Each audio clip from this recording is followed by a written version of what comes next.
Oke ya.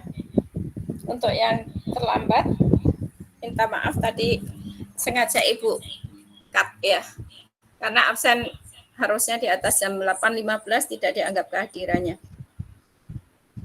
Boleh ngikutin tapi tidak dianggap sebagai hadir.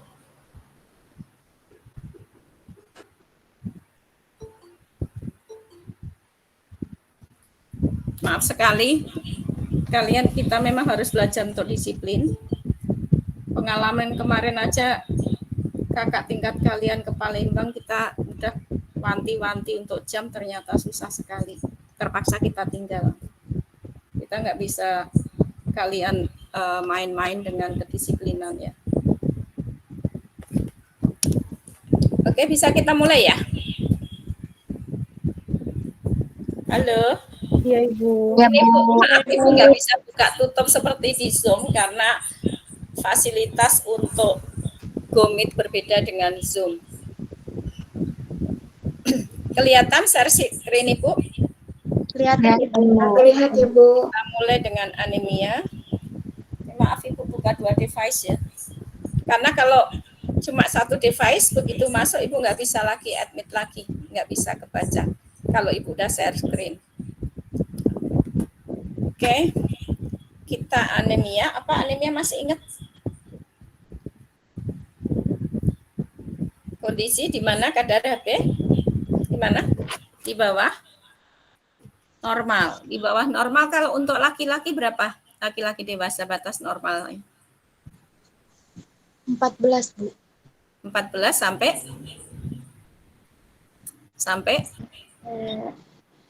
18. Oke, makasih Mbak. Kalau perempuan 12 sampai sekitar sampai 16 Bu. 16 ya. Oke ya. Jadi fungsi HB itu utamanya adalah membawa oksigen di dalamnya, walaupun nanti ada juga dia mengikat CO ya, gas CO2, tetapi sebenarnya yang utama adalah mengikat O2 ya. Jadi kenapa kekurangan darah itu nanti juga berakibat dengan namanya gangguan pernafasan, karena harusnya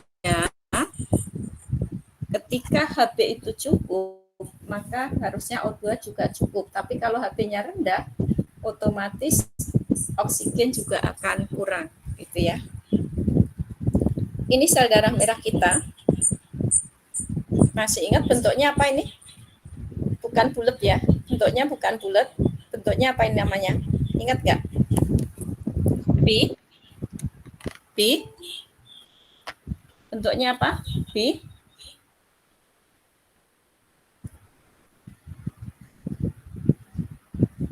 Bikonkav.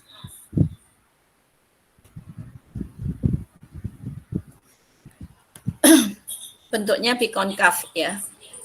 Jadi dia bukan bulat seperti bola, tetapi ini maaf suaranya ini nggak bisa dikecilin lagi nih yang di HP. Udah kecil maksimal. Sebentar Ibu ambil ini headset dulu. Untuk dengerin, tapi kalau di headset nggak denger juga kalau ada yang masuk.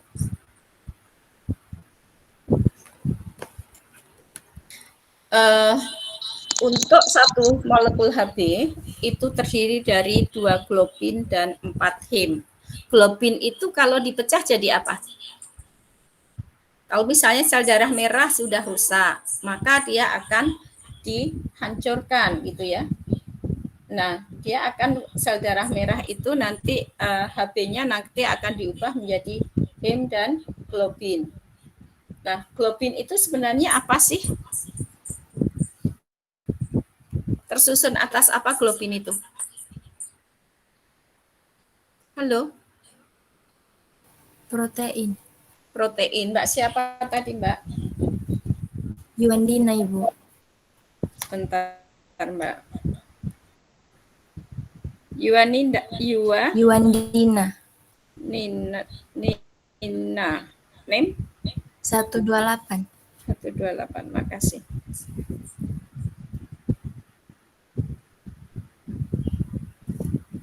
Jadi globin itu kalau dihancurkan dia akan diubah menjadi tadi sebenarnya adalah protein ya. Dan dia akan kembali lagi ke dalam darah nanti sebagai sumber protein baru ya, digunakan yang disebut dengan nanti siklus muter lagi ya nanti ya, jadi dia akan digunakan kembali sebagai protein kembali gitu ya.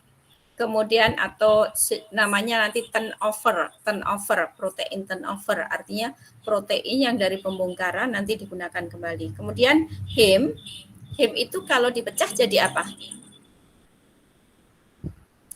Heme, jadi terdiri dari globin, 2 globin, dan 4 heme. Heme itu kalau dipecah jadi apa?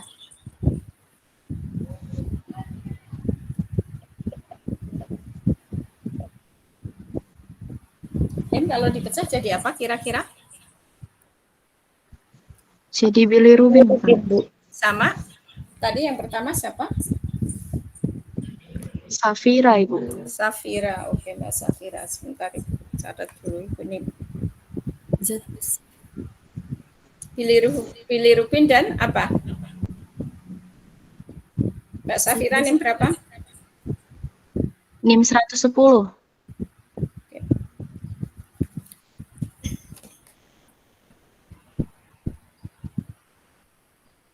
Kemudian selain bilirubin tadi apa lagi? Zat besi bukan Ibu? Fe. Siapa Mbak namanya? Yuandina. Yuanina. Oke, makasih Mbak. Jadi dia heme itu kalau dihancurkan dia akan diubah menjadi Fe dan biliverdin. Sebenarnya biliverdin ya. Nah, nanti biliverdin akan diubah menjadi bilirubin gitu ya.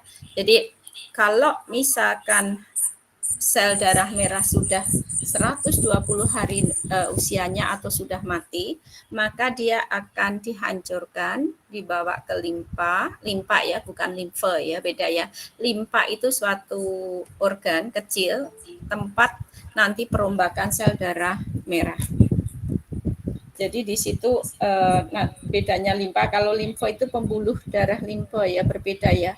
Dia tempat berkumpulnya nanti sel-sel imun kalau limpa. Kalau limpa itu tempat pembongkaran sel darah merah yang sudah tidak digunakan atau sudah mati gitu ya.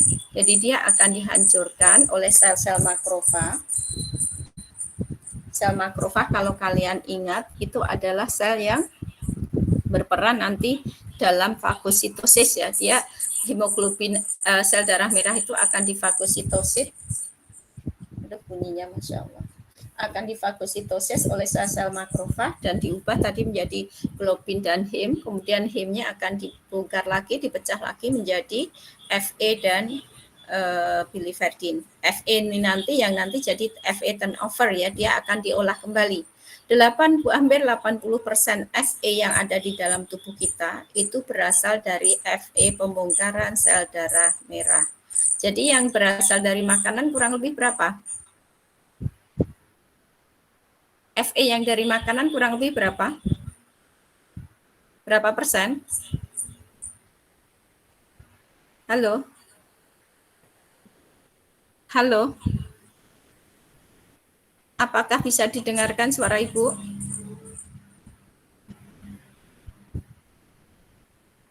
Halo? Apakah menyimak kalian? Nyimak Ibu. Jadi Fe yang berasal dari makanan berapa persen?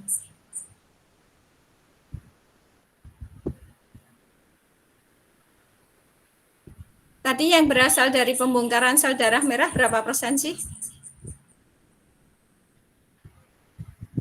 Fe yang tersedia yang berasal dari pembongkaran sel darah merah tadi berapa persen? Halo, kalian memperhatikan nggak? Kalau nggak, Ibu tutup aja deh daripada Ibu dongeng di sini.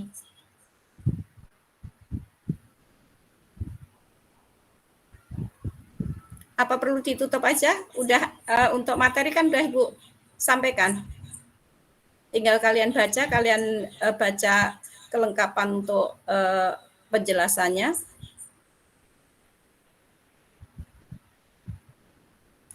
Cukupkan sekian.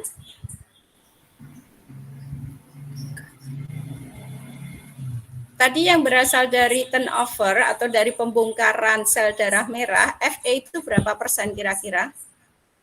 dari seluruh kebutuhan tubuh kita?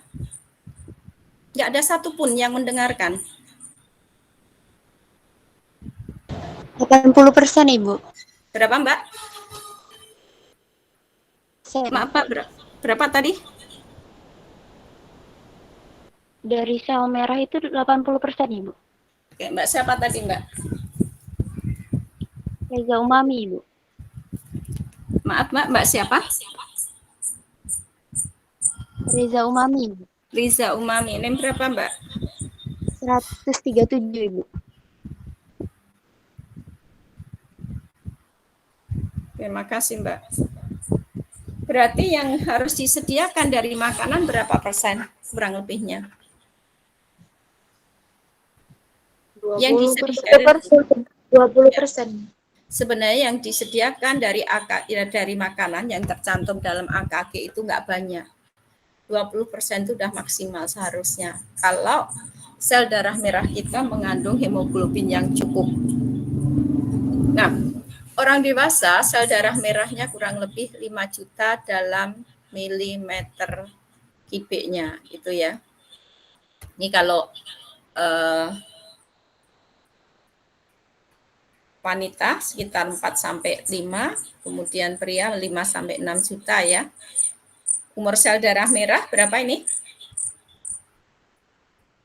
Umur sel darah merah berapa hari? 120. 120. Apakah bisa mati sebelum itu atau rusak sebelum 120 hari sel darah merah? Bisa, Ibu. Bisa. Kenapa biasanya rusaknya sel darah merah itu? Jadi dia bisa rusak sebelum 120 hari. Misalnya ketika pada kasus apa?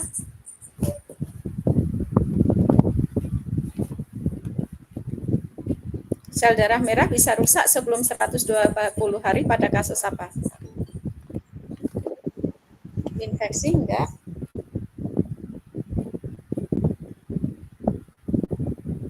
Apa misalnya? Dicoba, makasih Mbak. Yang lainnya bisa membantu? Dicoba nggak usah takut salah. Nggak dikurangi nilainya. Kadar hemo Pada kondisi apa Mbak? pada kondisi anemia.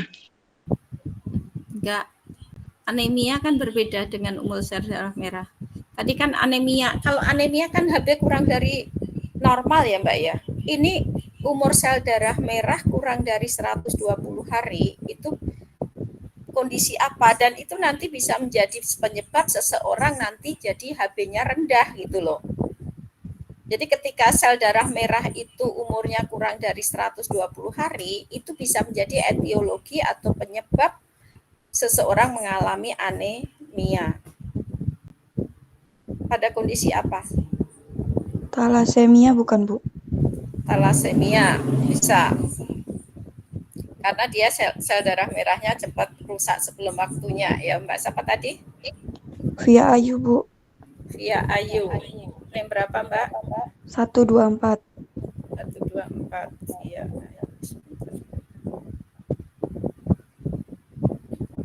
Kalau yang sering Ibu sampaikan, Ibu contohkan misalnya pada gagal ginjal kronik.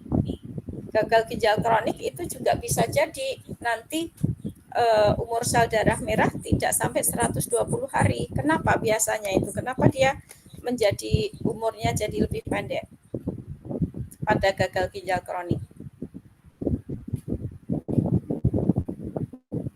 Halo?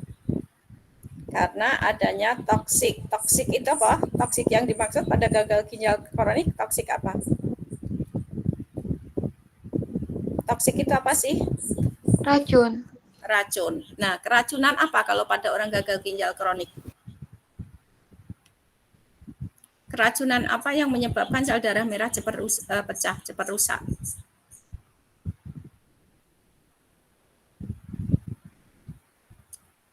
Ureum yang disebut dengan toksik uremik. Kalian belajar gagal ginjal kronik sepertinya Ibu udah tekankan bolak-balik itu ya.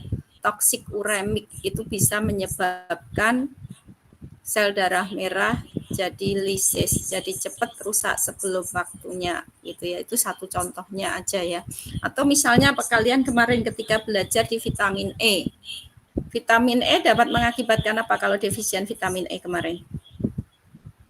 Terkait dengan sel darah merah. Kalau defisien vitamin E akan mengakibatkan apa kemarin?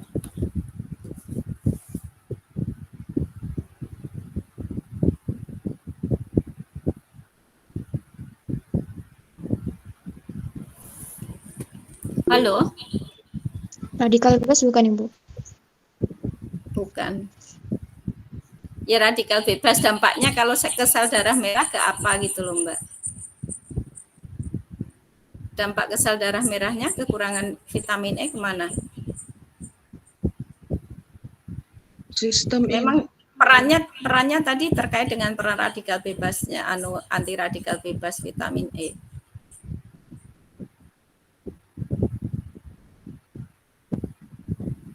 Apa?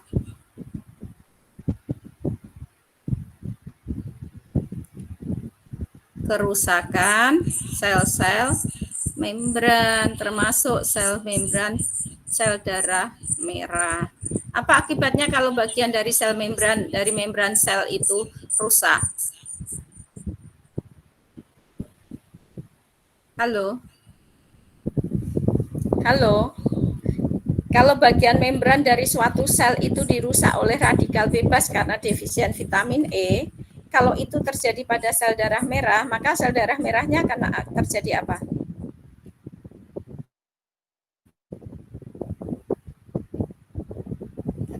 Jadi kalian apa Ibu kalian jelasin pada ini ya, kerjanya apa gitu ya?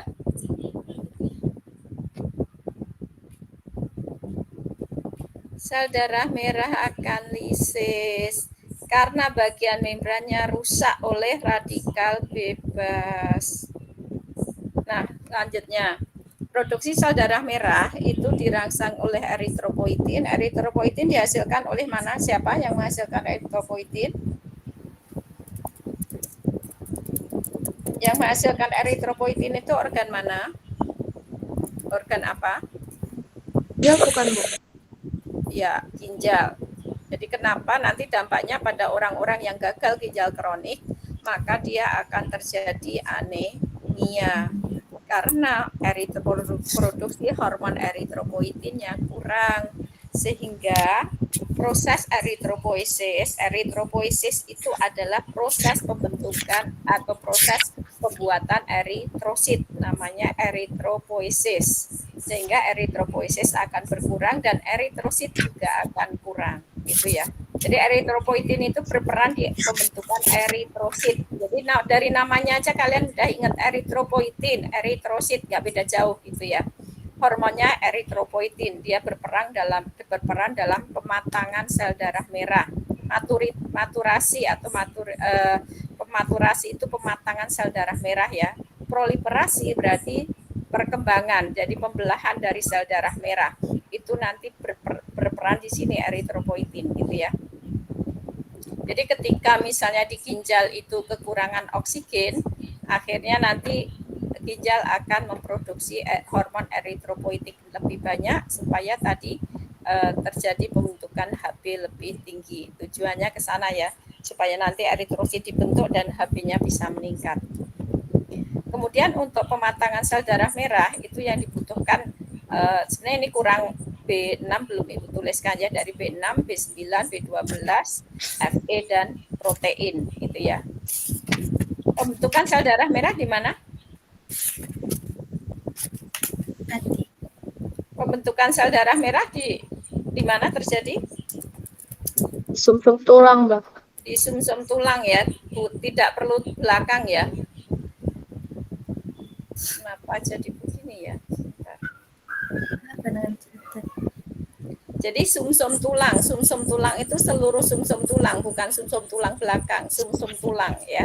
Jadi ketika dia sel darah merah yang tadi belum matur, belum matang, itu dilepas ke dalam darah, kemudian nanti akan terjadi pematangan gitu ya selanjutnya. Nah, yang dilepas tadi dan dilepas ke dalam darah tadi dalam bentuk retikulosit. Retikulosit ini adalah suatu calon sel darah ya.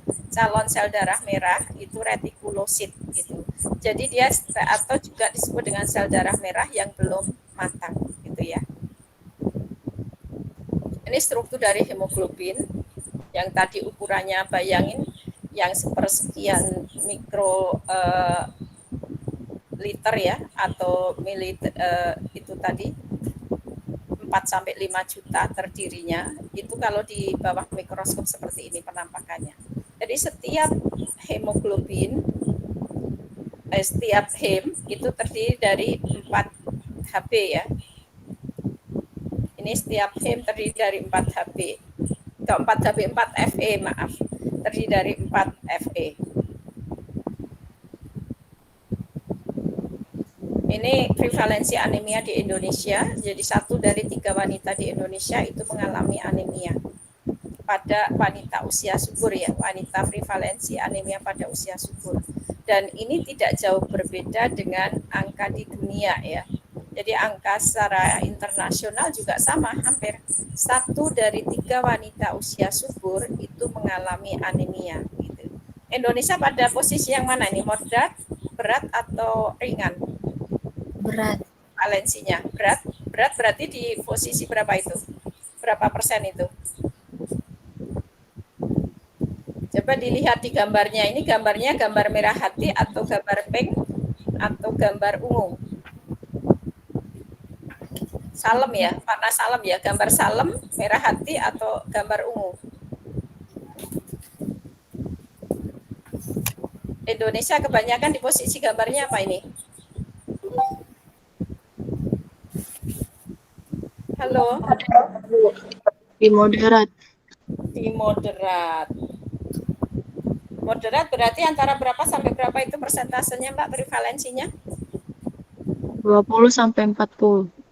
Ya, 20 sampai 40, tapi itu salah ya, harusnya kurang dari 40. Ya enggak? Iya, Bu. Moderat itu 20 sampai kurang dari 40, severe baru lebih dari sama dengan 40.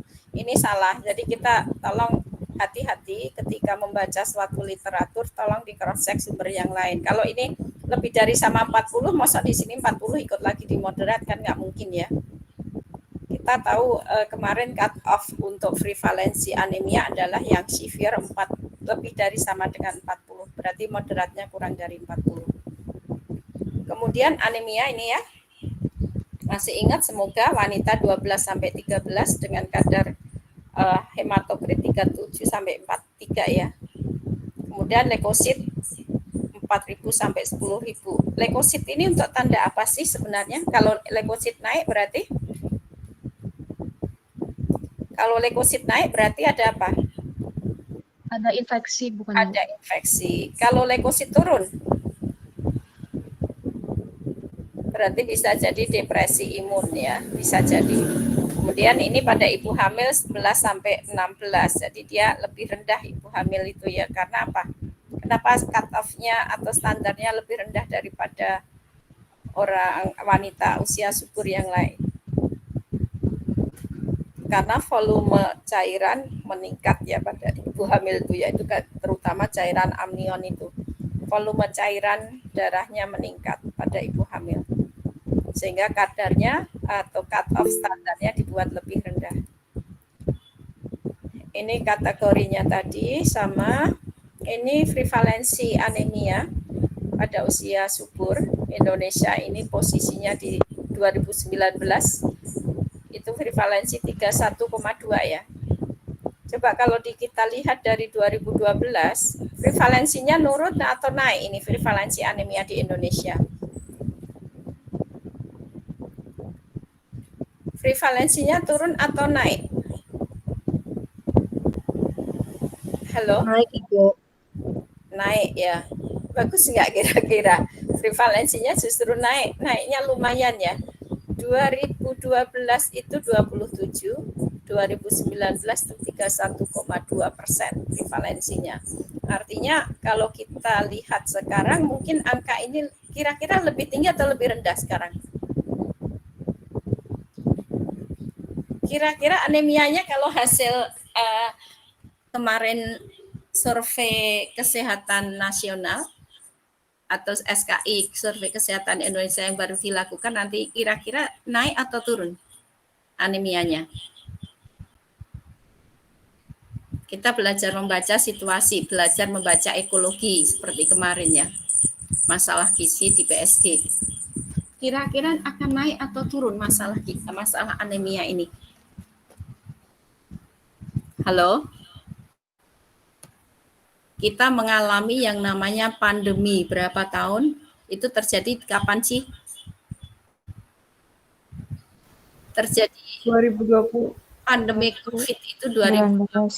2021-22, ya enggak? Iya, Bu. Kira-kira dengan pandemi itu ekonomi turun apa membaik? Menurun. Kunjungan ke posyandu untuk ambil TTD bisa enggak? Nggak bisa. Pembagian tabel tambah darah di sekolah-sekolah bisa dilakukan enggak? Nggak. Enggak, Bu. Jadi ini kira-kira angkanya naik apa turun? Naik. Baik. Jadi kalau kita belajar kemarin VSG itu kita udah bisa memprediksi angka ini kemungkinan besar akan naik dengan kondisi ekonomi dan pandemi kemarin ya. Jadi dibandingkan yang India kita sebenarnya masih bisa berbangga, tapi kalau bangga masih dalam kondisi moderat sebenarnya juga masih masalah besar ya. Kemudian ini klasifikasi kadar HB. Jadi dikatakan ringan untuk kalian itu kalau 11 sampai 11,9. Kalau sudah 8 sampai 10,9 itu sedang, kalau kurang dari 8 ini sudah anemia yang berat gitu ya. Kemudian ini menurut WHO gejala umum, kalian ingatnya selama ini 5L ya? Ya enggak? Iya, Apa itu Bu. 5L-nya? Lemah, letih, Lemah, letih, lesu.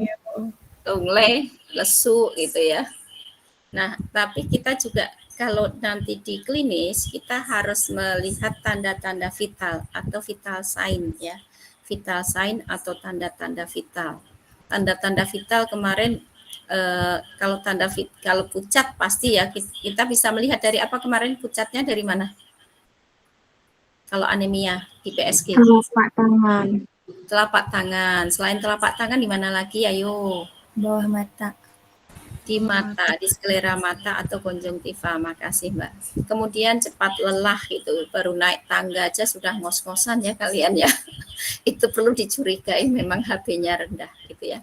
Kemudian detak jantung di atas normal. Jadi normalnya itu antara 60 sampai 100 kali nadi itu ya, kalau kita pegang nadi kita hitung kurang lebihnya 60 sampai 100 kali dalam 1 menit. Tetapi untuk usia kalian harusnya sekitar 60 sampai 80. Kalau toh beraktivitas tinggi itu baru sekitar 100 kalau usia kalian. Kalau kalian cuma naik tangga udah sampai 100 itu tandanya kalian tidak bugar. Kondisinya tidak fit. Untuk kalian sebenarnya masih 60 80 cuma naik tangga ya paling masih tinggi-tingginya 90 gitu ya. Jadi berbeda nanti antara orang muda dengan orang tua harusnya berbeda walaupun kadar 160 sampai 100 itu normal gitu ya. Tetapi untuk kalian yang muda ya jangan sampai ambil batas akhir.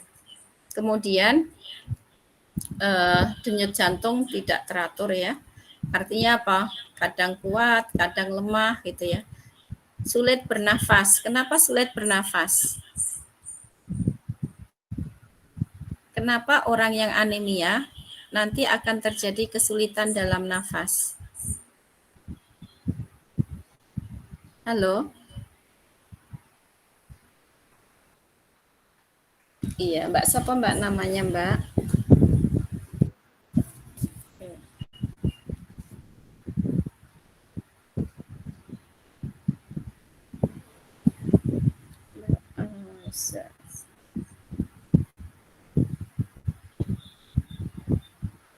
Ini berapa Mbak?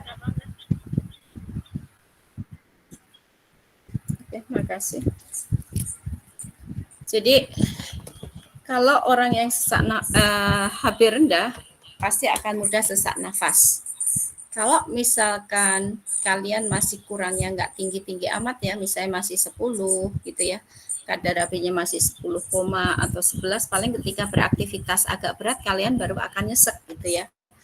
Kayak tadi baru naik tangga sudah langsung cepat ngos-ngosan gitu ya, itu tandanya tadi HB rendah. Dan kayaknya udah nggak ada yang join lagi ya. Ada berapa Mbak? Kebaca nggak ada berapa orang yang sudah join? Ada 45, Bu. 45, berarti udah ya Ibu tutup ya, daripada ininya Ibu berdengung suaranya.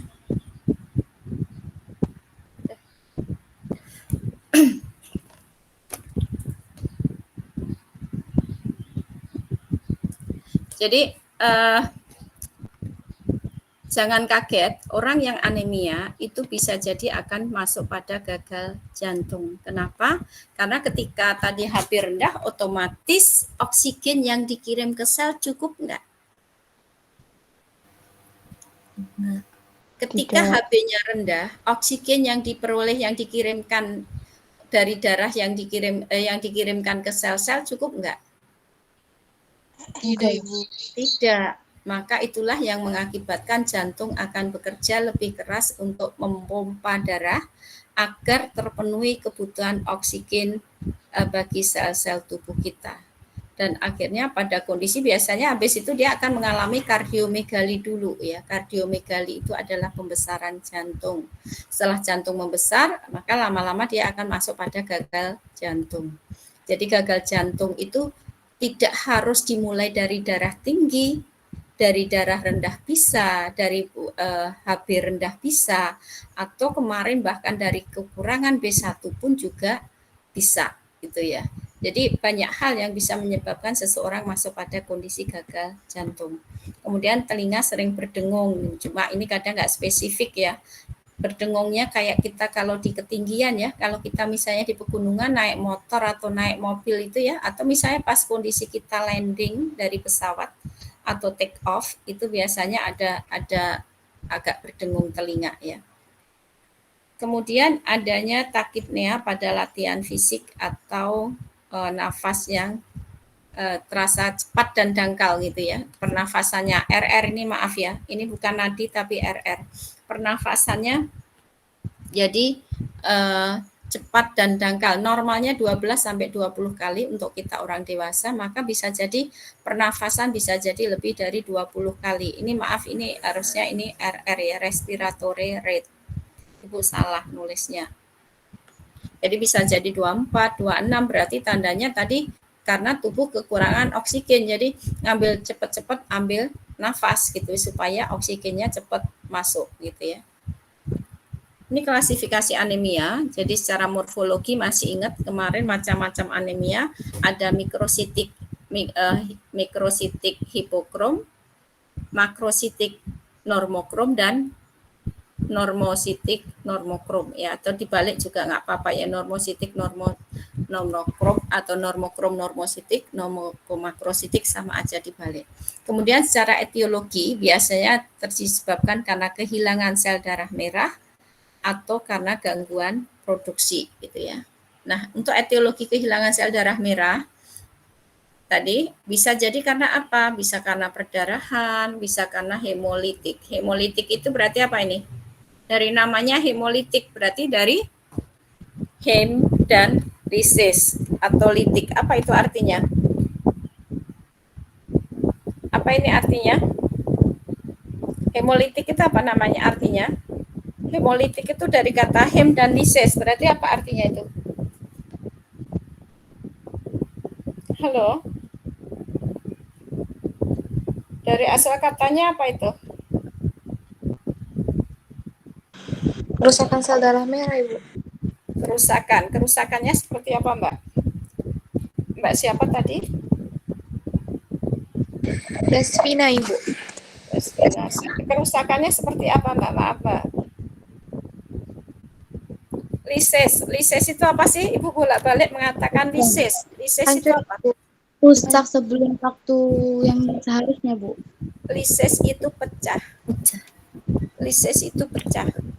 Jadi sel darah merah yang hemolitik itu berarti kerusakannya karena adanya pecahnya sel darah merah gitu ya. Kondisi-kondisi yang bisa menyebabkan lises seperti ini. Tadi kan kerusakan sel darah merah bisa macam-macam ya. Bisa karena penyakit kronik kayak itu tadi, juga bisa karena keracunan gitu ya. Nah, kalau ini karena lises. Karena lises itu misalnya pada kondisi limfoma. Limfoma itu apa? Kanker kelenjar getah bening, lupus atau artritis. Artritis itu peradangan sendi. Kemudian infeksi karena virus, talasemia atau defisiensi enzim glukosa 6-fosfat dehidrogenase. Ini kalau kalian belajar di Bu Anggun ya, di perubahan di virufat itu ya, itu dia butuh glukosa virufat, perubahan glukosa menjadi virufat, itu dia butuh enzim G6 fosfat dehidrogenase ya.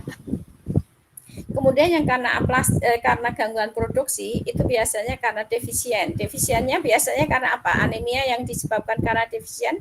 Biasanya defisien apa? Seseorang bisa anemia kalau defisien apa? Defisiensi Fe aja. Protein, Bu. Protein, terus apa lagi? Vitamin C. Vitamin C bisa jadi, tapi itu bukan utama, dia hanya membantu. Terus apa lagi? B12. B12, terus apa lagi? B9. B9. Apa Asam lagi? B6, Ibu. B6. Ya, B6. Oke. Itu karena anemia yang disebabkan karena defisiensi zat gizi gitu ya. Kemudian selain itu ada yang namanya anemia aplastik. Dikatakan anemia aplastik ketika anemia itu tidak terkait dengan defisiensi. Biasanya pemberian nama aplastik ini ketika belum diketahui penyebabnya ya. Jadi biasanya ini kerusakannya ada di organ. Kerusakannya ada di organ, yaitu terutama di sumsum tulang. Gangguan di organ tempat produksi sel darah merah. Jadi kalau misalnya seseorang, dia bukan anemianya bukan karena defisiensi Fe, bukan defisiensi dari tadi B6, B9, B12 atau misalnya protein, maka bisa dikatakan bahwa dia sebagai anemia aplastik. Tapi itu baru belum diketahui penyebabnya ya. Biasanya disebut, kalian jangan bingung, kalau anemia aplastik berarti dia dokter masih mencari sebenarnya anemianya itu anemia apa.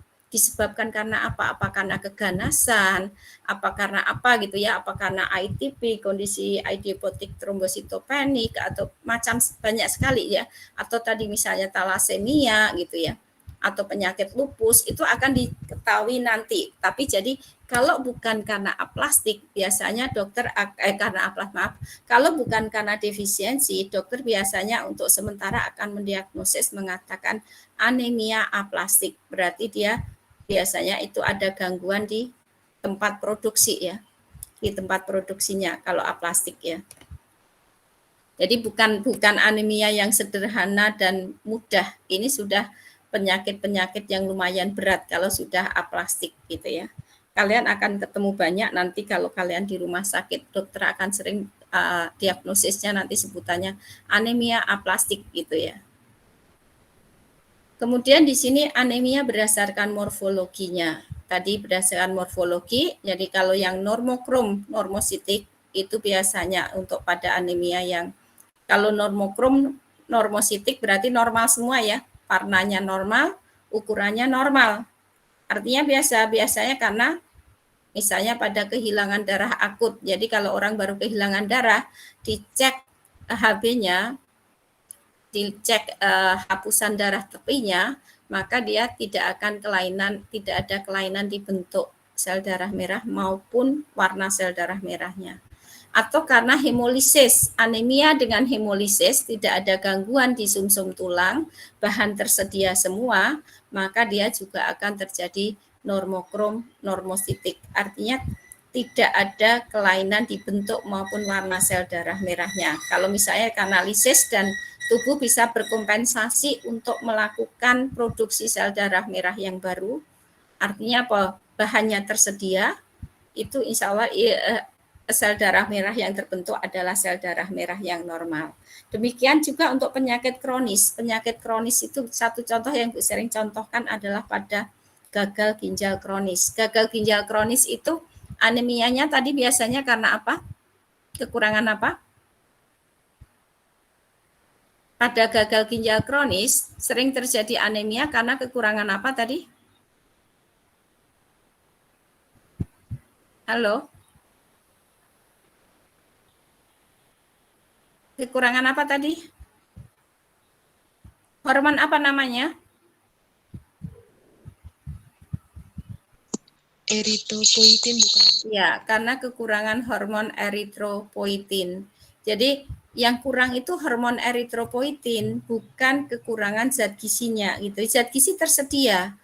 Cuma karena hormonnya kurang, maka tadi pematangan sel, perkembangan atau proliferasi dari sel darah merah kurang gitu ya. Sehingga tadi jumlah sel darah merahnya akan kurang gitu ya. HB-nya akan rendah, jatuhnya ke sana ya. Jadi bukan karena bahannya yang kurang, makanya tadi bentuknya jadi normal, tetap normal. Bentuk sel darah merahnya tetap normal, warnanya juga normal. Nah, yang normokrom makrositik berarti ini dia kekurangan B6, B9 dan B12 atau misalnya pada pasien-pasien yang menjalani kemoterapi. Jadi ini terutama asam folat B12 ini nanti terkait dengan sintesis DNA ya. Itu kenapa dia jadi makrositik gitu tadi ya. Kemudian yang hipokrom mikrositik ini biasanya karena kehilangan darah karena kronis ya, secara kronis ya. Secara kronis itu misalnya pada penyakit apa? Kehilangan darah secara kronis misalnya pada kondisi apa?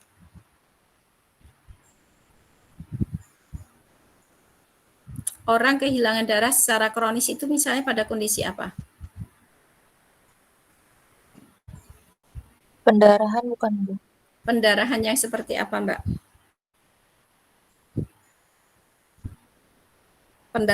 Kasus pendarahan yang apa?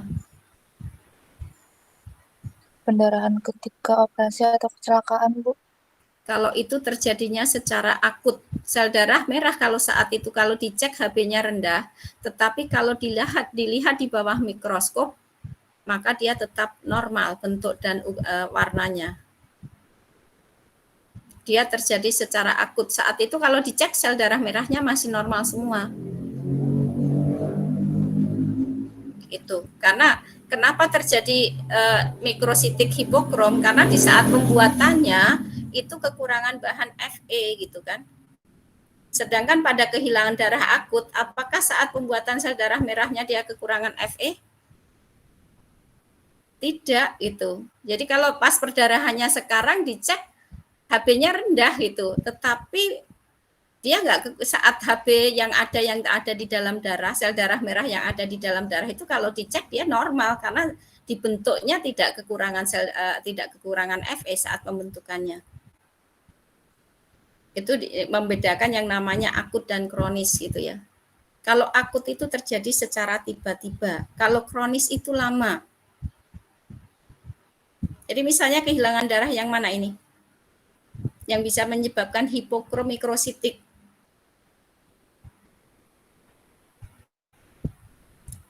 Ini hipokrom mikrositik itu apa sih artinya? Ukurannya gimana? Ukuran sel darah merahnya bagaimana? Halo? Yang dimaksud dengan hipokrom mikrositik, ukuran sel darah merahnya seperti apa ini? Kecil bukan, Bu? Kecil. Kemudian warnanya seperti apa? Pucat. Warnanya tampak apa?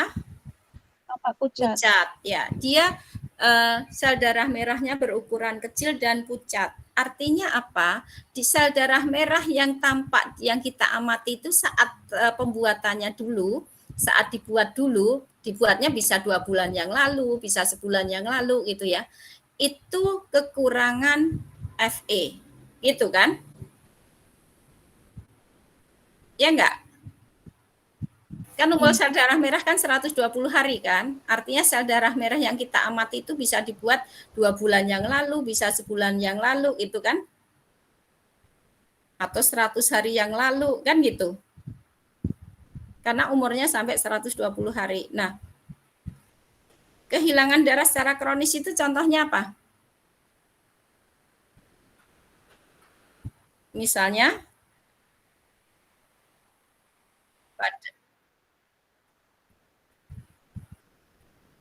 iya, tapi yang kehilangan loh Mbak. Maksudnya penyebabnya loh.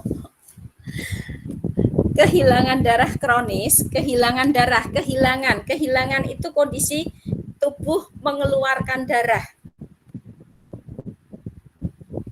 Misalnya apa? Pada kondisi hemoroid internal. Misalnya gitu. Hemoroid internal itu bisa jadi 2-3 bulan akan terjadi perdarahan terus-menerus. Atau misalnya pada apa? Kanker serviks, kanker apa itu? Kanker serviks itu juga bisa jadi dia akan mengalami kayak menstruasi terus-menerus bisa 3 bulan berturut-turut dengan darah yang banyak sekali gitu ya. Kanker serviks itu bisa berbulan-bulan dia tidak berhenti perdarahannya. Itu contohnya. Kalau yang akut itu tadi selain tadi misalnya kecelakaan, operasi, pasca operasi misalnya bisa juga perdarahan saluran cerna bagian atas, perdarahan lambung gitu ya. Itu kan akut biasanya terjadi, atau pecahnya varises esofagus gitu ya. Itu biasanya akut. Tetapi kalau yang kronik itu memang pada penyakit-penyakit yang kronis biasanya ya, kayak tadi penyakit hemoroid internal atau misalnya kanker serviks gitu ya. Kanker usus pun juga kadang juga akan mengakibatkan gejala adanya perdarahan seperti hemoroid gitu ya. Atau misalnya pada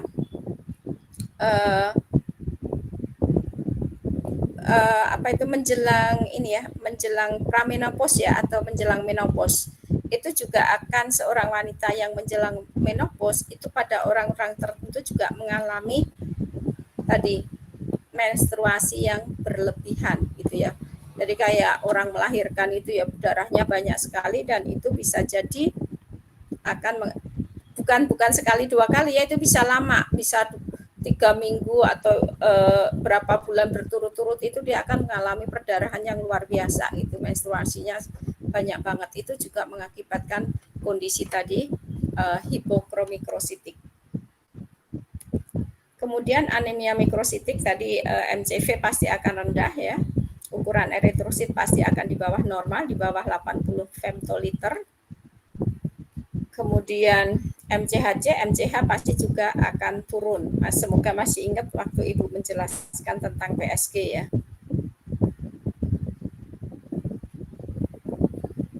Kemudian pada hembusan darah tepi nanti biasanya akan muncul mikrositik hipokrom. Biasanya karena kurang Fe atau bisa kurangnya sintesa hem ya, misalnya karena toksik logam ya, logam-logam berat misalnya Pb ya, Pb itu logam berat yang sangat toksik, atau misalnya gangguan sintesa globin pada talasemia ya. Ini anemia makrositik, MCV-nya meningkat, kemudian biasanya ini pada kondisi yang lebih sering selain karena kalau tadi selain kekurangan B6, B9 dan B12 bisa jadi karena pada kondisi penggunaan alkohol ya. Jadi konsumsi alkohol yang berlebihan, atau juga pada kondisi hipotiroidisme. Hipotiroidisme itu apa? Kalian sudah belajar kemarin. Hipotiroid T3 T4-nya tinggi apa rendah? Halo? Hipotiroid itu T3 T4-nya tinggi apa rendah? Kalian udah belajar kan kemarin ya sama Bu Rizka ya? Coba Ibu cek. Yang bisa menyebabkan kondisi pembesaran kelenjar gondok itu kondisi hipotiroid apa hipertiroid? Hipertiroid, Bu. Hipertiroid. Hipotiroid bisa nggak? Bisa dikatakan seseorang mengalami hipotiroid atau hipertiroid itu dari apa? Diagnosisnya dari apa?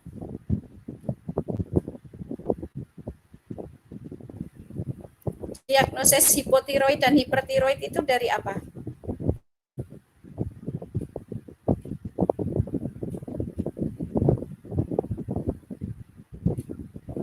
Halo?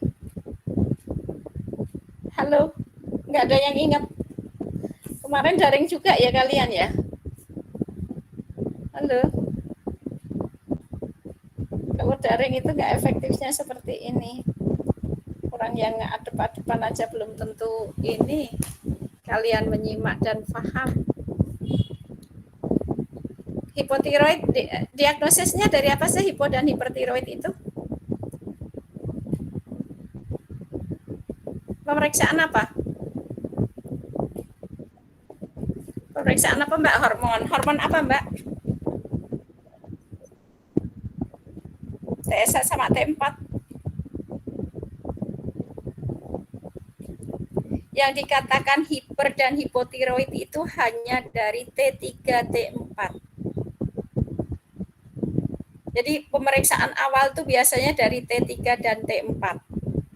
Dikatakan hipotiroid jika T3, T4-nya gimana? Tinggi apa rendah? Tinggi, Bu. Tinggi. Kan dikatakan hipertiroid jika T3, T4-nya rendah apa tinggi?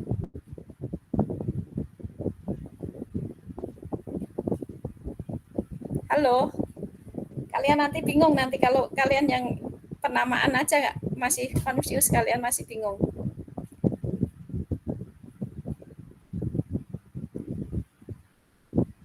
Dikatakan hipertiroid, T3, T4-nya rendah apa tinggi? Tinggi. Tinggi. Dikatakan hipotiroid, T3, T4-nya tinggi apa rendah? Rendah, Ibu. Jadi dasarnya hipo dan hipertiroid itu dari pemeriksaan T3 dan T4. Dikatakan hipotiroid jika T3, T4 kurang dari normal.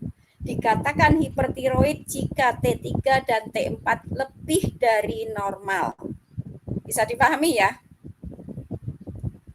Yang bisa mengakibatkan pembesaran kelenjar gondok yang hiper atau hipo?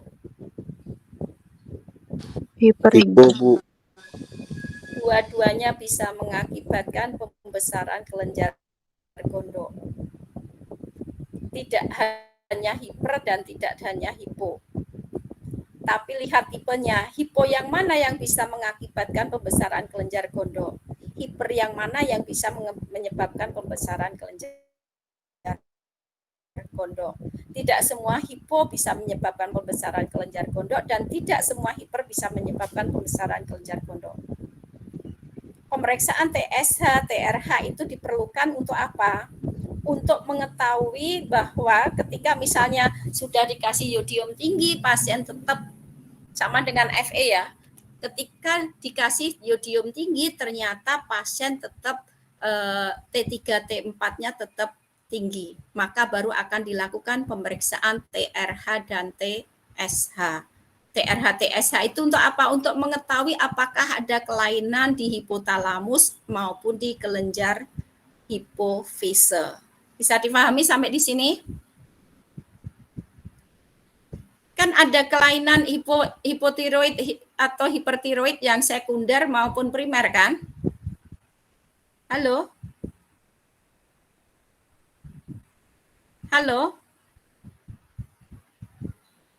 Jadi kalau misalnya T3, T4-nya rendah, dikasih yodium tinggi, dia turun.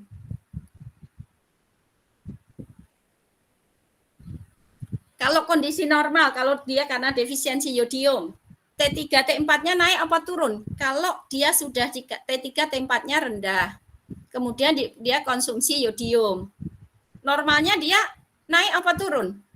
T3, T4-nya? Naik berarti, Bu. Harusnya naik. Ya enggak?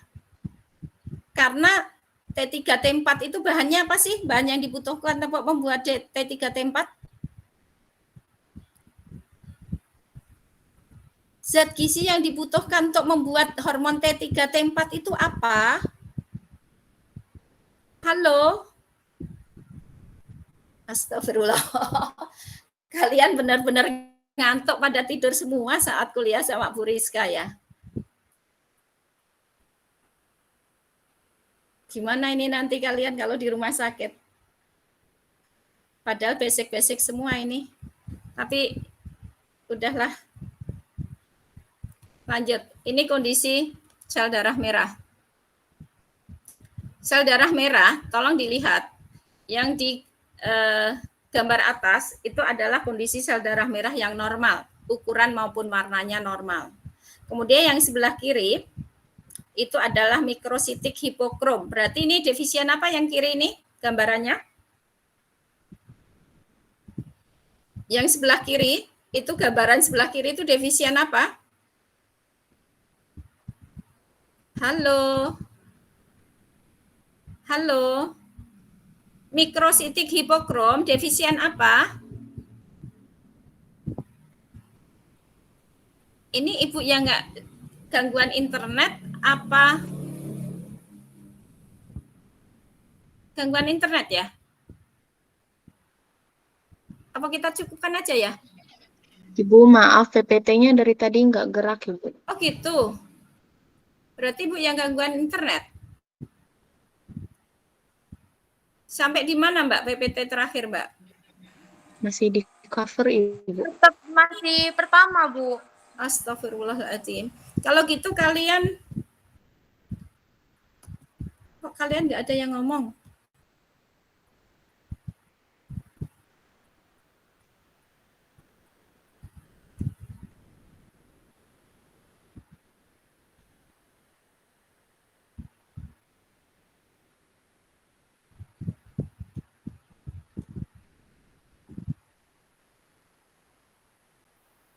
Kelihatan sekarang? Kelihatan. Pindah nggak? Pindah nggak?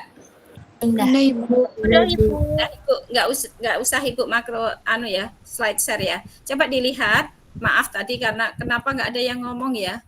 Nggak Ibu slide share. Yang atas itu yang normositik normokrom. Berarti dia kondisi normal ya, bentuk maupun warnanya. Yang kiri itu mikrositik hipokrom. Berarti kurang apa kalau mikrositik hipokrom? FE. Kurang Fe. Nah, itu ada yang dilingkarin warna merah ya, ungu itu ya. Itu adalah gambar sel darah merah yang normal. Sedangkan yang lain banyak yang ukuran lebih kecil. Kenapa dikatakan dengan mikrositik ya? Jadi karena ukuran lainnya kecil. Bukan berarti ketika dikatakan oh dia mikrositik hipokrom, sel darah merahnya kecil semua, tidak.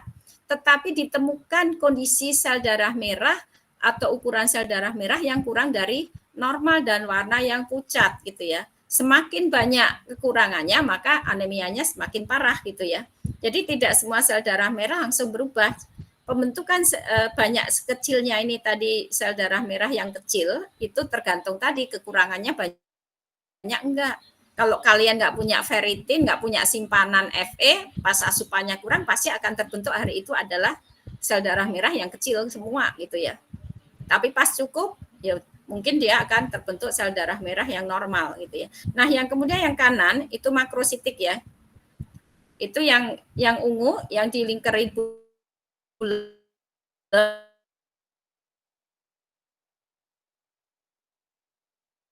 ya. Ada yang lebih besar ya, besar. Ini yang tadi kondisi makrositik ya, makrositik normokrom. Warnanya ini merah. Kalau yang kiri tadi warnanya banyak yang pucat gitu ya. Artinya memang sel darah merahnya berukuran lebih besar dari normal. Dan di sini bentuknya macam-macam ya, yang ukuran besar ini ya. Kalian bisa perhatikan ya, ada yang bentuk kayak lancip, ada berbentuk bukan bulat tapi dia lonjong gitu. Ini ketika defisiennya sudah lumayan lama ya. Jadi dia akan terbentuk ukuran yang macam-macam dan bentuk yang bermacam-macam. Jadi kalau ukuran macam-macam itu poikiloanisositosis, kalau yang bentuk macam-macam poikilositosis gitu ya. Kalau ukuran macam-macam itu gimana? Ada yang normal, ada yang kecil, ada yang besar. Berarti dia apa? Kekurangan B6 juga kekurangan Fe. Itu berarti bentuknya bisa macam-macam. Kemudian kalau ini bentuk ukuran macam-macam, maaf, kalau bentuk macam-macam ini biasanya tadi sudah kondisinya juga udah defisiennya sudah parah gitu ya, defisien ininya, defisien B6, B9, B12-nya. Ini kemarin sama dengan yang di PSG, insya Allah. Jadi kalau mikrositik hipokrom berarti MCV, MCH, MCHC biasanya kurang dari normal. Kalau yang makrositik MCV, MCH pasti akan lebih dari normal. Ini ke pembagian anemia yang karena gangguan produksi tadi karena kurang atau defisien zat gizi ya. Bisa karena defisien zat gizi itu dari Fe, kemudian penyakit kronik makrositik atau bisa juga anemia aplastik yang tadi disebabkan karena gangguan di organ atau mesinnya ya. Kemudian kehilangan tadi bisa jadi karena perdarahan akut maupun kronis. Perdarahan akut tadi contohnya macam-macam ya. Kemudian perdarahan kronis juga udah ada contohnya Bu contohkan. Kemudian anemia hemolitik contohnya juga udah Ibu sampaikan ya. Kemudian gangguan produksi sel darah merah itu tadi bisa jadi selain tadi karena defisiensi zat gizi ya, tadi bisa jadi karena kondisi metastase. Jadi pada kondisi keganasan itu bisa jadi nanti terjadi anemia juga ya, atau pada penyinaran, penggunaan obat-obat tertentu, penyakit kronis ini juga akan terjadi anemia. Oh ya, ini ada CU ya, defisiensi CU. CU ini terkait dengan nanti metabolisme Fe ya, terutama di seruloplasmin. Pembentukan seruloplasmin dibutuhkan untuk mengeluarkan ferritin dari cadangannya, yaitu untuk dimasukkan ke dalam darah. Jadi kalau ferritinnya cukup, CU seruloplasminnya kurang, otomatis juga Fe juga akan rendah Fe dalam serumnya. Sama seperti kayak RBP ya, RBP itu dibutuhkan kalau pada vitamin A untuk mengeluarkan retinil palmitat masuk ke dalam darah. Dia dibutuhkan ke RBP. Nah, seruloplasmin ini nanti selain dia butuh transferin ya, Fe itu butuh transferin TIBC, dia juga butuh seruloplasmin, tapi ketika dia harus mengeluarkan ferritin dari cadangannya, pentingnya di sana kalau seruloplasmin. CU. Kemudian anemia defisiensi Fe. Ini jumlah Fe dalam tubuh kita. Kalian kebutuhan Fe kalau untuk usia kalian butuhnya berapa yang wanita? Kebutuhannya berapa? Udah kan sama Bu ini kemarin? Sama Bu Rizka kebutuhannya berapa? Halo? 18 mili. 18 mili. Kalau untuk ibu hamil berapa? Mbak siapa tadi? Tadi siapa namanya Mbak? Safira, Ibu. Safira. Oke, makasih Mbak Safira. Kalau untuk ibu hamil berapa kebutuhannya? 800 sampai 1040 mg. Salah. Ya. Dibuka lagi itu harus 900 mili. salah. Itu nanti dibuka lagi itu yang harus kalian hafal ya. Kebutuhan Fe itu harus paham kalian. Bukan paham, benar-benar tahu dan hafal. Kemudian etiologi anemia defisiensi Fe. Tadi kalau defisiensi Fe terjadi misalnya perdarahan kronik ya. Jadi kalau perdarahan kronik tiap hari kehilangan darah, lama-lama juga kekurangannya banyak, bahannya kurang gitu ya. Nggak bisa mengejar antara darah yang hilang dengan produksi yang harus diproduksi sel darah merahnya itu nggak bisa menyeimbangkan. Mungkin kalau cuma kehilangannya sekali akut mungkin tubuh masih bisa ya. Tapi kalau terus-menerus itu tadi yang mengakibatkan terjadi defisiensi Fe ya. Kalau perdarahan secara terus-menerus anemia defisiensi Fe. Karena sumsum tulang tidak bisa produksi sumsum tulang tidak bisa mengimbangi dengan kehilangan sel darah merah yang terus-menerus. Atau misalnya pada kondisi cacing tambang, investasi cacing tambang ya. Ini pada kondisi malnutrisi juga ya, ini bisa jadi.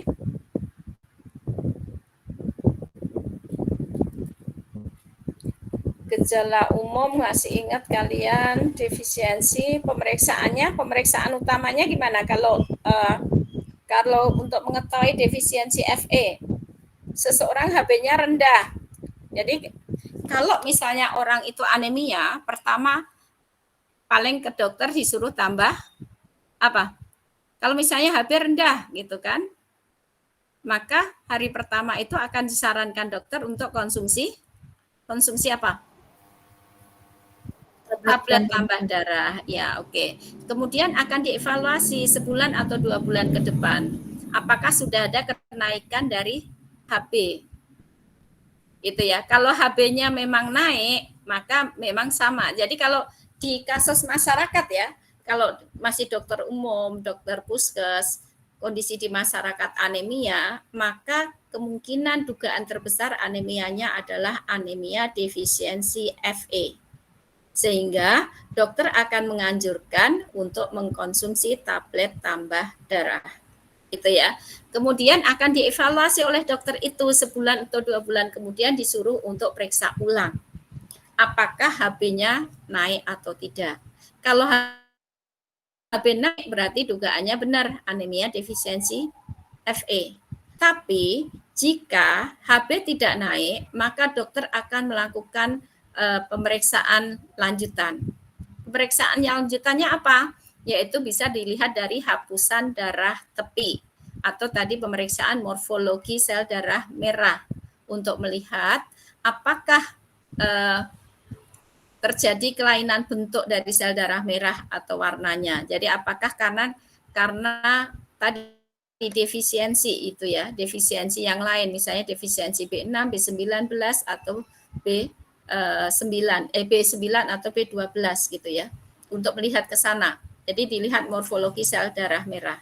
Kalau itu ternyata anemianya sel darah merahnya besar-besar, ternyata bukan karena anemia defisiensi Fe, tapi karena anemia defisiensi folat B9 maupun B2 sama ya, B6, B9 atau B12 gitu ya. Jadi mungkin itu untuk melihat ke sana. Tapi kalau ternyata dari pemeriksaan tadi hapusan darah tepi itu juga dari MCV, MCH, MCHC-nya itu misalnya normal gitu ya, baru nanti biasanya akan dilihat juga selain itu juga barengan dengan melihat tadi di Fe serum ya. Tapi biasanya itu dulu sih kalau misalnya ternyata tadi dilihat di Fe serumnya misalnya Fe serumnya rendah gitu. Kalau karena kurang Fe, ini agak mahal soalnya ya, pemeriksaan ini biasanya ketiga kali ya. Kalau dari pemeriksaan tadi hapusan darah tepi baru dilanjut ke pemeriksaan Fe serum. Fe serum itu Fe dalam darah ya. Serum masih ingat kan ya, serum itu kan darah yang dibekukan, diambil bagian atasnya itu serum ya namanya ya, dibekukan normal tanpa adanya penggumpal darah eta ya atau anti penggumpal darah ya, itu namanya serum. Jadi Fe di dalam darahnya misalnya normal, Fe di dalam darahnya rendah, maka kalau karena defisiensi Fe ferritinnya rendah atau tinggi atau normal. Ketika Fe di dalam darah itu rendah, ferritin itu apa sih? Ferritin itu apa? Halo? Ferritin apa? Kalian udah belajar? Ya, simpanan Fe di dalam hati ya. Jadi ada banyak tempat simpanan Fe, tapi paling banyak adalah di hati. Jadi bentuk simpanan Fe itu adalah ferritin. Simpanan terbanyak ada di hati ya. Kemudian ketika tadi misalnya karena defisiensi Fe dalam serum rendah kan, Kalau dia defisiensi Fe, harusnya ferritinnya rendah atau tinggi? Seseorang kekurangan Fe, maka ferritinnya harusnya tinggi apa rendah? Rendah. Rendah. Benar? Tadi kan simpanan ya Fe-nya ya. Ya enggak, ferritin itu simpanan Fe kan?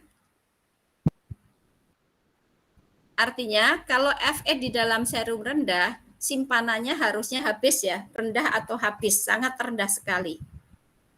Kalau misalnya simpanannya masih cukup, masih tinggi, harusnya Fe-nya cukup nggak Fe dalam darahnya? Fe dalam darah harusnya normal kalau dia masih punya ferritin di hatinya. Kemudian TIBC-nya, TIBC kemarin ingat transferrin iron binding capacity, alat transport untuk Fe. Ketika Fe di dalam serum rendah, maka TIBC harusnya rendah apa tinggi? Meningkat, Ibu.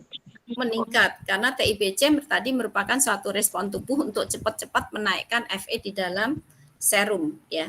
Jadi supaya tadi kalau ada Fe dari darah, dari usus, ada Fe di dalam usus, cepat-cepat diikat oleh transferin, dibawa ke dalam darah. Atau tadi ada Fe dari pembongkaran sel darah merah yang ada di limpa, maka cepat-cepat akan diikat oleh TIBC untuk bisa dibuat menjadi sel darah merah gitu ya.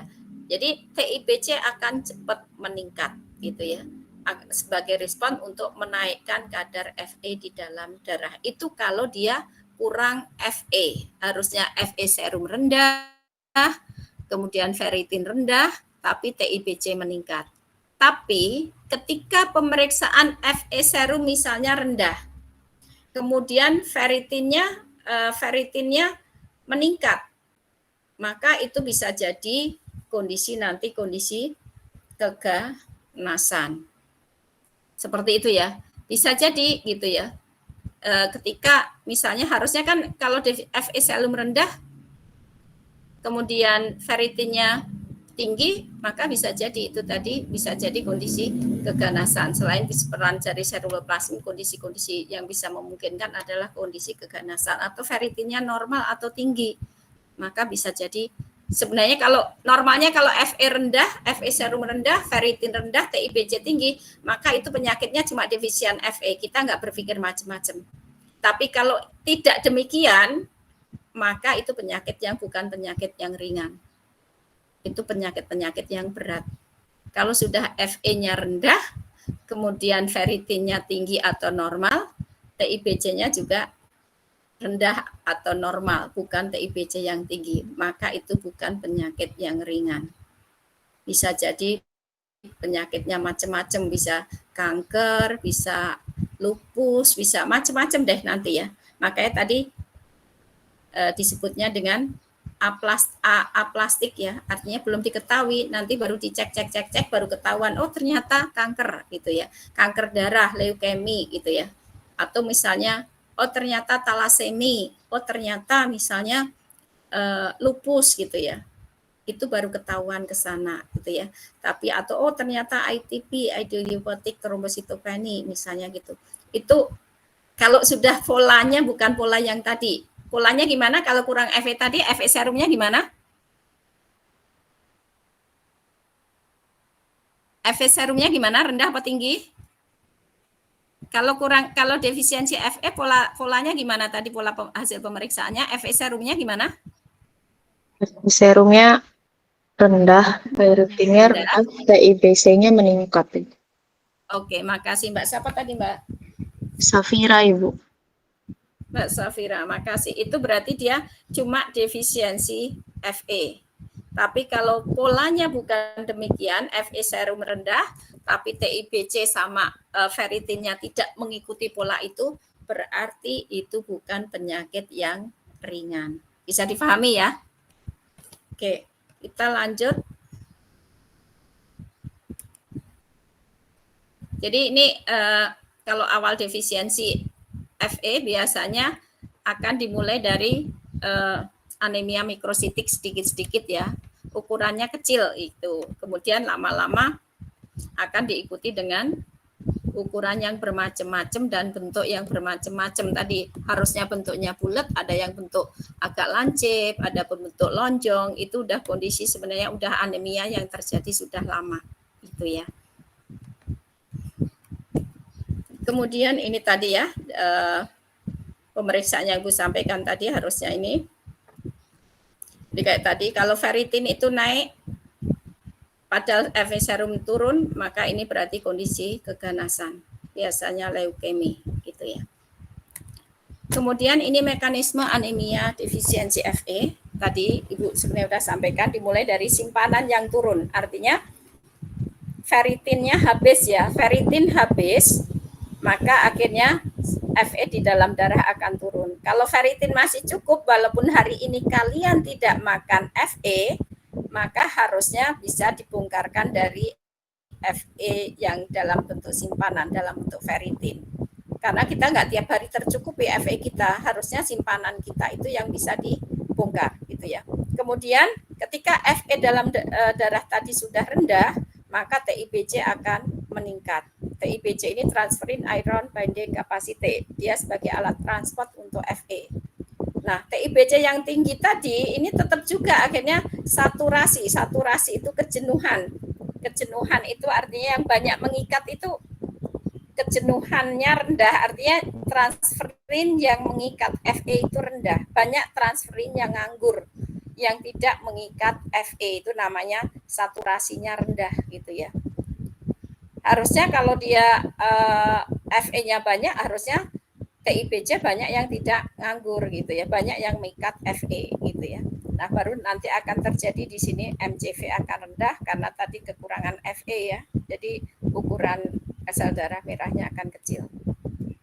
Penata laksanaan defisiensi Fe, kalau dia penyebabnya perdarahan, maka hentikan dulu perdarahan. Saya perdarahan akut ya, hentikan perdarahan akut. Kalau perdarahan kronis, misalnya karena kanker, ya kankernya atasi dulu. Misalnya dia menstruasi atau perdarahan yang banyak atau hemoroid gitu, hemoroid kronis, internal yang kronis, maka hilangkan dulu sumber perdarahan. Kemudian bisa dibelikan dalam bentuk preparat, yaitu ferosulfat. Ferosulfat 3 kali 325 mg atau ferogluconat 3 kali 200 mg. Kalau kita tablet tambah darah kita itu Fe-nya berapa itu? Ada yang tahu?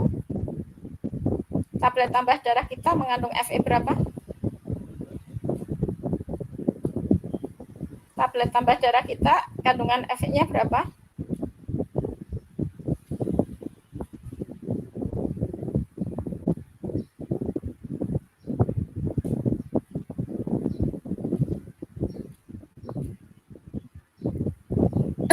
Tablet tambah darah?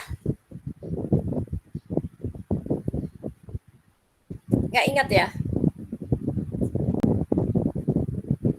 Di IKM Kesehatan Masyarakat kalian di program itu di ini nggak? Dikasih tahu nggak? Tablet tambah darah kita berapa? 60 mg bukan, Bu? 60 mg, ya benar, 60 mg. Kemarin sebenarnya di PSG udah Ibu ingatkan juga ya. Jadi dalam bentuk Fe elemental tapi. Jadi kalau di sini ferosulfat ini dalam bentuk ikatan senyawa ya, fero dan sulfat, sehingga ini masih tinggi karena ini 325 mg itu terdiri atas fero dan sulfat. Atau ini ferogluconat 200 mg ini tersusun atas fero dan gluconat. Sedangkan kita 60 mg itu dalam bentuk Fe elemental, artinya dalam bentuk fero Fe-nya aja ya. Fe diabsorpsi dalam bentuk apa? Fe2+ atau Fe3+? Fe diabsorpsi dalam bentuk apa? Ferritin bukan? Ferritin diabsorpsi? Bukan, Mas. Ferritin itu tadi apa? Ferritin itu bentuk apa, Mbak, tadi? Ada yang ingat? Ferritin itu apa sih sebenarnya? Bentuk simpanan Fe. Ya, bentuk simpanan Fe itu ferritin. Berarti Fe diabsorpsi dalam bentuk apa? Fe itu ada dua valensi ya, dia mempunyai dua valensi, yaitu Fe2+ dan Fe3+. Fe yang ada di hewani itu dalam bentuk Fe3+ atau 2+? Yang ada di hati 2+? 30. 3+ apa 2+? 12. 2+. Mbak, siapa yang 2+ tadi? Vivi, Bu. Yang 3+? Yasmina, Bu. Yang 2+ tadi, Mbak? Vivi, Bu. Vivi. Mbak Vivi ini berapa? 125.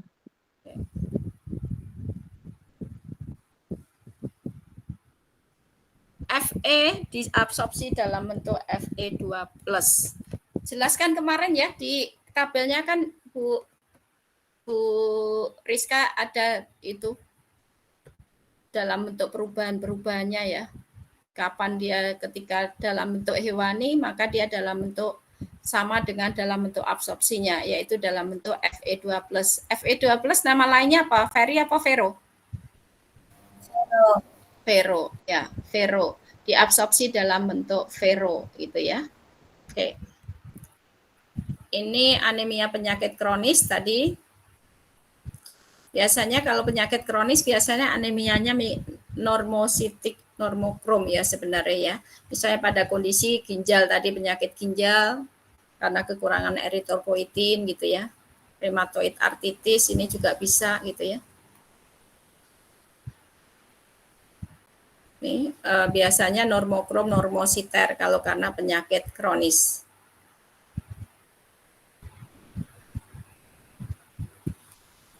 Kemudian kalau penyakit kronis tadi maka obati penyebabnya. Tetap gitu ya. Penyebabnya apa? Kalau karena hemoroid ya cepat hemoroidnya. Kalau misalnya gagal ginjal ya gimana gagal ginjalnya bisa diatasi. Kalau nggak bisa diatasi berarti tetap harus dia lewat transfusi, atau misalnya kalau dia bisa membeli eritropoietin, ya eritropoietin itu hormon ya, itu ada sediaannya. Artinya ada preparatnya dalam bentuk eritropoietin yang bisa dibeli, tapi tidak disediakan oleh BPJS dan lumayan harganya. Itu maka kondisi pasien jauh lebih bagus, lebih survive ya kalau bisa beli eritropoietinnya.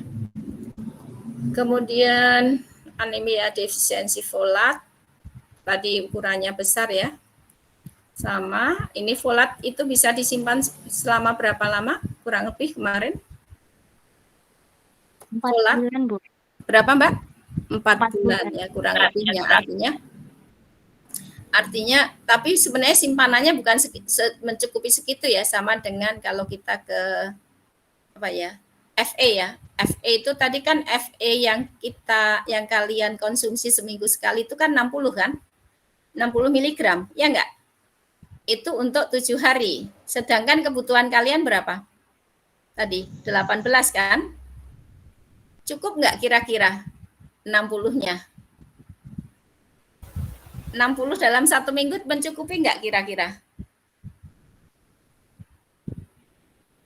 60 mg Fe dalam 1 minggu itu cukup enggak sebenarnya? Halo? Cukup, Bu. Cukup. Sehari butuhnya 18.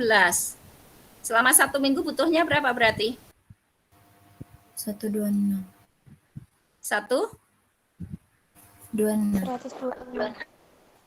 126. Jadi 60 itu cukup enggak seminggu? Enggak. Sudah. Artinya, walaupun sudah mengkonsumsi tablet tambah darah, maka harusnya kalian tetap harus mengkonsumsi Fe dari makanan. Kalau kalian cuma mengandalkan tablet tambah darah, maka itu tidak bisa mencukupi kebutuhan harian. Begitu kan? Nah, folat itu juga demikian. Folat itu dikatakan tadi bisa simpanannya bisa sampai 4 bulan. Harapannya tadi juga ada asupan folat harian. Tapi kalau misalnya tidak ada sama sekali asupan folat harian, maka ini dengan kebutuhan folat sehari 400 mikrogram, maka simpanan dalam tubuh itu maksimal hanya bisa menyimpan 20.000 mikrogram. Jadi cuma untuk berapa hari nih kurang lebihnya? 200 dibagi 4 berapa? 50 hari ya.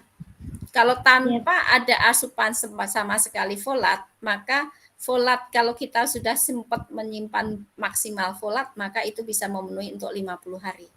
Tetapi kalau kita bisa ada asupan-asupan harian yang kita konsumsi, itu bisa sampai 4 bulan gitu ya. Jadi itu kemarin waktu Ibu menyampaikan tentang metabolisme vitamin di biokimia ya. Maka folat itu satu-satunya vitamin B yang bisa disimpan di dalam tubuh. Yang benar-benar dia dalam penyimpanannya yang luar biasa bisa bertahan, bisa untuk memenuhi kebutuhan yang agak lama simpanannya. Kemudian ini nggak perlu anemia perdarahan tadi macam-macam ya, akut, kronis, udah. Kehilangan darah. Kehilangan darah yang terjadi secara mendadak atau akut ya. Tadi misalnya pada orang melahirkan, pada pos operasi, kecelakaan gitu ya. Itu jika terjadi kehilangan lebih dari sama dengan 30%, maka itu akan langsung mengakibatkan kondisi shock. Shock itu kolaps sirkulasi atau gagal sirkulasi. Artinya apa? Sel-sel tidak mendapatkan aliran darah sebagaimana mestinya. Padahal darah di situ ada oksigen, ada zat gizi, jadi bisa